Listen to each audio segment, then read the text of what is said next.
RCR 750 AM, porque lo bueno une.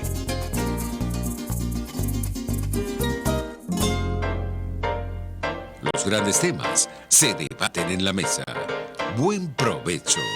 Con Thaís Peñalver, @RCR 750. Bueno, estamos de nuevo en este segmento tan importante, tan interesante, haciendo un análisis de la sentencia del caso Tulio Álvarez contra el Estado venezolano, dictada por la Corte Interamericana de Derechos Humanos, respecto pues de la grave situación planteada a raíz de la sentencia que se le aplicó al doctor Tulio Álvarez por una supuesta difamación continuada y agravada. Hay un detalle que destaca esta sentencia, y es que en el interín de los hechos, es decir, que fueron supuestamente cometidos en el año 2004, sin embargo, en el 2005 hubo una reforma del Código Penal que incrementó la pena. Sí, entonces se le aplicó retroactivamente. Haga una consideración sobre eso. Bueno, eso no es un exabrupto jurídico. Totalmente. O sea, no solamente es un exabrupto jurídico como estamos acostumbrados a normalmente. Usted está acostumbrado, doctor. Yo no estoy acostumbrado. Yo levanto mi voz todo el tiempo. Es una mala costumbre. Sí, lo que estamos acostumbrados a que ellos cada rato hacen eso, ¿no? O sea, en términos generales, pero por supuesto que aspiramos siempre a vivir en democracia. Así y aspiramos a que esto realmente pues tome el rumbo de la civilidad. Pero aplicar retroactivamente una ley penal es violar un principio universal de la justicia. Un principio pues que se llama el principio de la legalidad de los delitos y las penas. Perdónenme el latinazo, el nullum crimen, nulla pena sine lege. No hay delito ni pena sin ley penal previa. Y por supuesto que la aplicación retroactiva de la ley, en el caso del derecho penal, es una doble violación, porque es que las leyes no deben ser aplicadas retroactivamente, pero en el caso del reo, en el caso de la persona que está subyúdice a un proceso penal, en la norma de interpretación pasa por un principio que se llama el principio del débil jurídico, es decir, el reo frente al Estado o la persona que está señalada de un delito frente al Estado está en una posición de desventaja frente al poder del Estado, frente al manejo de todas las posibilidades del Estado, y entonces esas situaciones de desequilibrio que existen de suyo quedan modificadas en virtud de reglas de interpretación y de aplicación del derecho, como es el indubio pro reo y la no retroactividad. Sí. Son dos principios y los dos principios se violan, porque además que aplicas retroactivamente una norma, estás violando precisamente la posibilidad de que la norma favorable pues pueda ser aplicada a quien es un débil jurídico, ¿no? Sí, es muy importante esta reflexión sobre el principio de legalidad, porque me trae a la memoria el avance que hace el maestro Luigi Ferrajoli sobre el tema. Sí. Que por cierto es muy citado ese autor y sus principios de estricta legalidad penal por la Sala Constitucional, sí, que es un latinazo peor.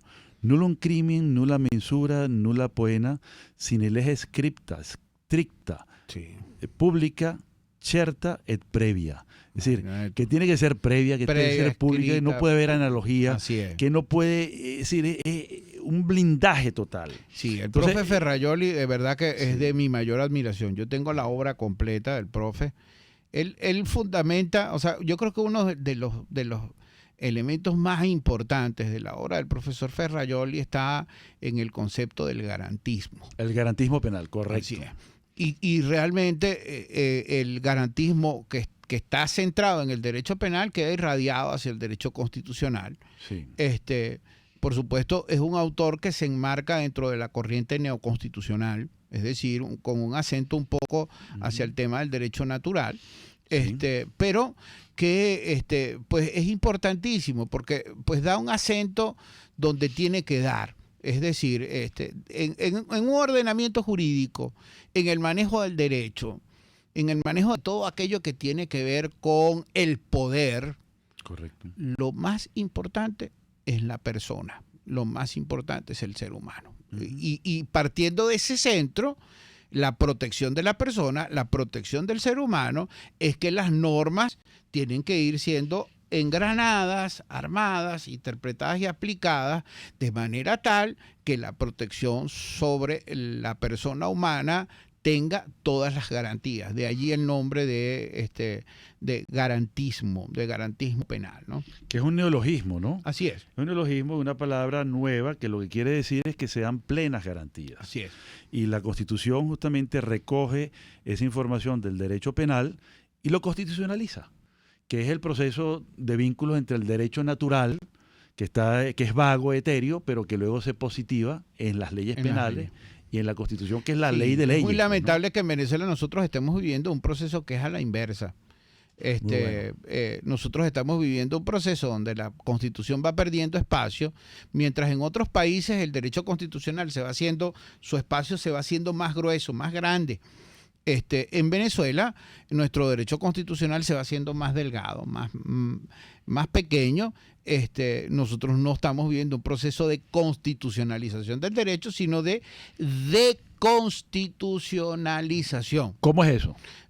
La pérdida de espacio de las garantías constitucionales, la pérdida de espacio de la vigencia de la Constitución frente a un ordenamiento jurídico que es contrario a ella. Hay muchísimos ejemplos de normas jurídicas que se vienen aprobando en todas las bajo la vigencia de todas las asambleas nacionales, que son contrarias a lo que establecen primero la norma escrita y después entonces contrarios también al tema de principios y valores constitucionales que hoy en día tienen tanta importancia como la norma escrita propiamente. Esto es muy interesante lo que dice el doctor Manso, porque no es que es una violación de la Constitución, sino que va en contra de la norma, de los principios, de la filosofía de la Constitución, y es otro orden jurídico. Sí, es que además esas normas, además de la norma, esos principios y esos valores constitucionales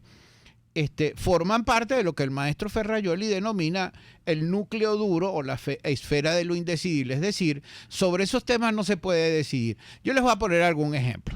O sea, nosotros, por ejemplo, no podríamos decidir por vía de la democracia que nos vamos a convertir en una monarquía. Sin embargo, usted va a conseguir corrientes dentro del derecho constitucional precisamente asociadas un poco a una forma de ver el derecho constitucional donde no se favorece a la persona, que dicen que, bueno, que la sociedad puede tomar cualquier decisión. Pero ustedes se imaginan por un momento que nosotros podamos ser la República Monárquica de Venezuela. O con el respeto, por ejemplo, que se puede merecer cualquier tipo de confesión religiosa. Que decidamos ser la República Musulmana de Venezuela, como lo puede ser una teocracia como está en Irán. O popular. O popular. O peor aún, o sea, como se intentó bajo la vigencia de la posible reforma constitucional que se dio en el 2007. Es decir, convertirnos en una república socialista. Pues evidentemente que la respuesta es que no.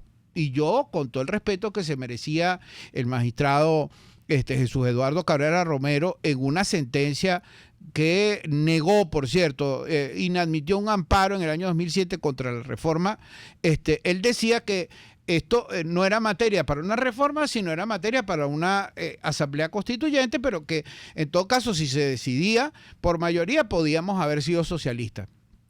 Yo pienso que no. Así como pienso que no está escrita la enmienda constitucional del año 2009 que levantó la garantía de la democracia, de la no alternancia en cuanto a la democracia se refiere en Venezuela. La reelección indefinida. Es nula. Para mí es nula, por completo, nulidad absoluta esa reforma. Esa enmienda, perdón, así como era nula la reforma constitucional porque pretendía violar una cláusula, valor fundamental, principio fundamental, como era el pluralismo. En un artículo es mencionado como pluralismo a secas y en un segundo de los primeros 7 artículos es mencionado específicamente como pluralismo político. Jamás en 200 años de tradición republicana nosotros hemos tenido una confesión ideológica específica. Es correcto, es plural. Es plural. Entonces eso forma parte, profe, de la identidad. Sí. Eso forma parte, ya no forma parte ni siquiera de un valor o principio, forma parte de un ADN que corre por las sangres Cultural, de los venezolanos, político, sí. y los venezolanos en su definición antropológica, vamos a decirlo así, en su definición antropológica somos seres plurales.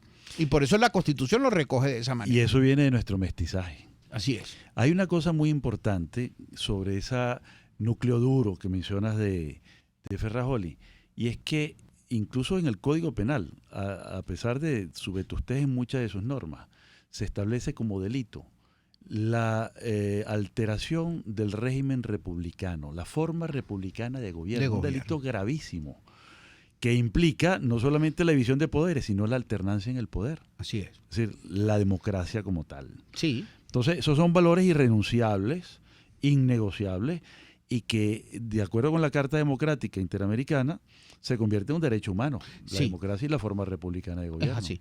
Es así, son cosas que no pueden, sobre las cuales incluso las mayorías tienen, de acuerdo al mismo concepto de Ferrari. Yo, de verdad que usted ha dado ahí con un punto. Yo soy admirador Es el gran punto. del maestro Ferrajoli, así como de algunos otros, por ejemplo, el profesor Aragón, Andrés Perfecto Ibáñez, Miguel Carbonell, o sea, Son los grandes. Sí, señor.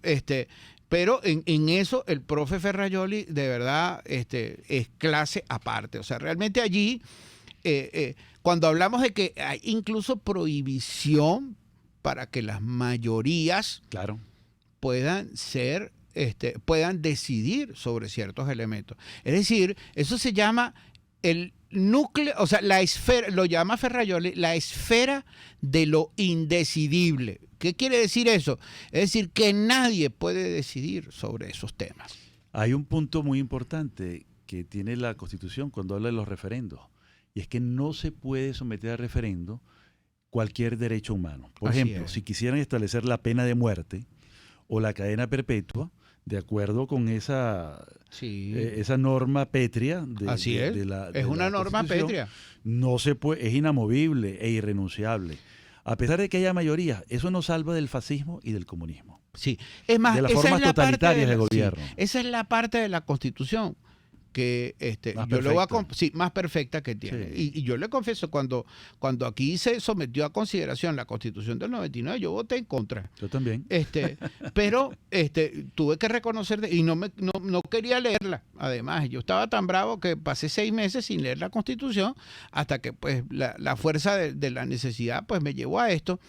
Y esa parte de la Constitución yo considero que quedó muy bien. Más sin embargo, hay elementos dentro de nuestra Constitución. Elementos tóxicos. Sí, tóxicos, malísimos. Por Que van ejemplo, contra eso. esa parte de nuestra Constitución que tiene que ver con la estructura del Estado. Sí. Cuando usted mira, por ejemplo, una norma como el 156, que establece todo lo que es la competencia del Poder Público Nacional, que tiene 33 ordinales. Sí. Y hace una comparación muy sencilla en número. Mira el 164, que establece las competencias de los estados, o el 178, que establece las competencias de los municipios. El 164 tiene 11, el 178 11 y el 164 9 ordinales contra 33. Tú te das cuenta de que es una falacia la existencia del régimen federal o descentralizado en Venezuela. Nosotros vivimos un centralismo duro. Además, cuando miras entonces las competencias en el 236 del presidente de la República, nosotros no tenemos un sistema presidencial, tenemos un presidencialismo exacerbado. Yo le llamo así, o sea, exagerado. El presidente aquí lo puede todo, lo hace todo, lo quiere, o sea, tiene un régimen y no tiene balance constitucional teórico que le permita, como le digo yo, establecer ciertos límites para que el hombre no pueda pues plantearse hacer lo que quiera. En otras palabras, no es un presidencialismo en términos constitucionales, sino una monarquía. Sí, prácticamente monarquía, nosotros, sí, pero disfrazadita. Y sin glamour. Sin glamour, además. Totalmente de acuerdo, ¿no? Sí, yo creo que esa es la parte tóxica de la Constitución. Tiene su Eso hay que parte tocarlo. noble, que son la mayoría de los artículos referidos a los derechos humanos, Sí. no todos. Por ejemplo, el tema de los derechos económicos, cuando te dice que se prohíben los monopolios, pero solo de los privados, Sí. porque el Estado puede convertirse en monopolio de cualquier ahí cosa. hay un desequilibrio. Y es lo que ha generado esta locura de miles de empresas en manos del Estado. El famoso exprópiese se apoyó en eso. Por Dios. Y el Estado pasó de ser un administrador de los recursos nacionales a ser un empresario fracasado porque ninguna de las empresas del Estado está funcionando. Sí, y hay otro tema que ha sido, yo diría que tóxico dentro de la práctica del derecho constitucional, ya no en la teoría, sino en la práctica, que es el manejo que ha tenido la Sala Constitucional del Tribunal Supremo de Justicia y el Tribunal Supremo de Justicia en términos generales. Cuando yo analizo el 335, que es el que establece ese carácter vinculante que tienen las decisiones de la Sala Constitucional, pero el 335 no dice, y eso hay que dejarlo muy claro, que todas las decisiones y todas las sentencias de la Sala Constitucional tienen carácter vinculante. Ella establece un marco, pues ese marco para los magistrados no existe. Sí. Y entonces para ellos todo es vinculante, en primer lugar. Yo creo que esa norma bien interpretada y bien aplicada abre la puerta, por ejemplo, y sobre el A tema una ya interpretación escrito, progresiva. sí, no, y por ejemplo, a que se mezclen el origen del sistema romano con el sistema anglosajón. Es decir, yo veo allí Sí. un poco del sistema de precedente metiéndose Es correcto, en nuestra sí. legislación y en nuestro ordenamiento jurídico, cosa que es sumamente positiva, ¿no? Sí, me encanta toda esta conversación, pero vamos a hacer un pequeño corte y vamos a continuar en la próxima reunión retomando esto de la sentencia, en los próximos segmentos, quise decir, el tema de la sentencia y sobre todo esta cuestión del régimen constitucional que tiene que ver con la vigencia de los derechos, la preeminencia de los derechos humanos y de la persona humana. Usted escucha Buen Provecho con Thaís Peñalver por RCR 750 AM. Puedes seguirnos en nuestras redes sociales. En Twitter, @RCR750, la radio que se ve. Nelson Mandela, el valiente no es el que siente miedo, sino el que vence ese temor. ¿Buscas caucho para tu carro, camioneta, picoto o camión? Acércate a la Cauchera Fran Luis, donde tienen el que buscas al mejor precio y con insuperables promociones. Cauchera Fran Luis al final de la avenida Baral, pasando la estación de servicio, teléfono 0212-481-1752. Cauchera Fran Luis, tu mejor opción. RCR 750 AM, porque lo bueno une. Conéctese con nosotros en señal abierta por rcr.tv, la radio que se ve. Y síganos en Twitter, @RCR750. Y buen provecho. Bueno, qué sabrosa esta conversación con el profesor Manso, porque nos da una idea, un panorama de que muchas de las cosas que ocurren acá ocurren por deformación institucional, por mala interpretación inclusive de la propia Constitución, Sí. porque se van más allá. Hay una especie de ultrapetita. Es decir, la Constitución nos dice una cosa, pero se inventan cosas que no están dentro de la Sí, Constitución. me pasó con una norma anulada. Ahorita se me va el número del artículo, creo que era el 178 de la LOPTRA, de la Ley Orgánica de Procedimientos y Tribunales, de Tribunales del Trabajo, ¿no? Esa norma establecía el principio de la uniformidad de la jurisprudencia en materia de las decisiones de derecho al trabajo, y yo pasé varios años dándole palo a la norma diciendo que esa era una norma inconstitucional, etcétera, etcétera, en conferencias, en eventos, etcétera. Yo decía, esa norma es inconstitucional, porque el 335 establecía el carácter vinculante, y yo decía, mire, esto es solo reservado para la Sala Constitucional. Pero después me anulan la norma por vía de un control de la constitucionalidad, y entonces me doy cuenta de que estaba equivocado. O sea, y tuve que echar para atrás mis palabras y entonces empezar a defender la norma, o sea, públicamente, y decir, yo estaba equivocado, la norma no está mala, lo que está malo es la forma como los magistrados ¿Cómo se interpretan aplica? y aplican la norma. Sí, yo creo que hay un tema ahí de formación intelectual, además un tema ideológico de contaminación Sí. política, Sí. que deforma entonces Deforma la el norma legal, derecho. deforma el derecho. No en balde, Vladimir Lenin decía, es más, es que quien es socialista, y cuando digo socialista quiero significar socialista, marxista, leninista, o la comunista, doctrina marxista-leninista. sí, o el comunista propiamente dicho, como lo era Lenin, tienen entre sus objetivos fundamentales la eliminación del concepto de Estado y la eliminación la del destrucción, derecho. la Ellos destrucción. ven el derecho como un instrumento del Estado liberal burgués que esclaviza. Sí. Y entonces Vladimir Lenin, en el Estado de la Revolución, pronuncia una frase que yo repito siempre: el Estado solo sirve para destruir el Estado y el derecho solo sirve para destruir el derecho. Así es. Entonces, evidentemente que el derecho está siendo utilizado contra sí mismo y nosotros estamos viendo eso pues a diario. Cuando tú miras las decisiones de la Sala Constitucional, pues tú te das cuenta de que pues muchísimas decisiones tienen exageraciones, exacerbaciones, malas interpretaciones, incluso llegan al extremo, profe, de decir, casi que en un problema psicológico de interpretar lo que es el literal, lo que es la norma literalmente hablando, y decir, no, eso que dice ahí no es lo que dice. Que llega un momento en que tú entonces dices, bueno, de verdad que aquí ya nosotros tenemos un problema ya no constitucional, sino de otro orden, es un problema psicológico, hay una psicopatía o una sociopatía. Claro, es la neolengua. Sí. De darle a las palabras, a los términos, un significado diferente, o crear nuevas palabras para darle un sentido político Sí, o como que dirían la los letra no filósofos, tiene. la posverdad.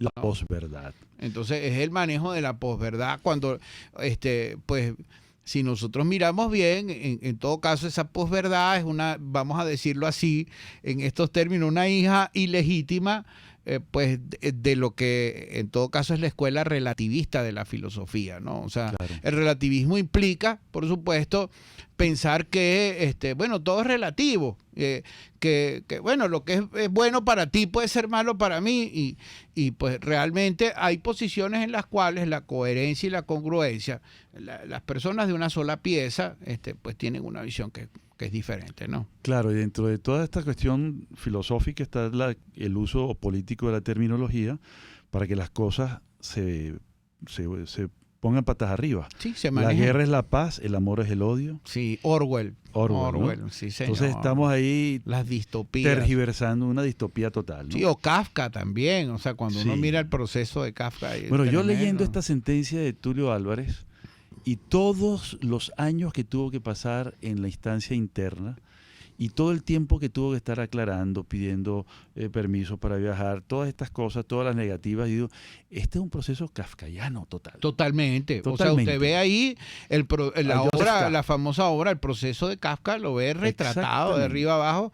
Más bien es admirable el recorrido del profe. Y la resiliencia que hay que tener.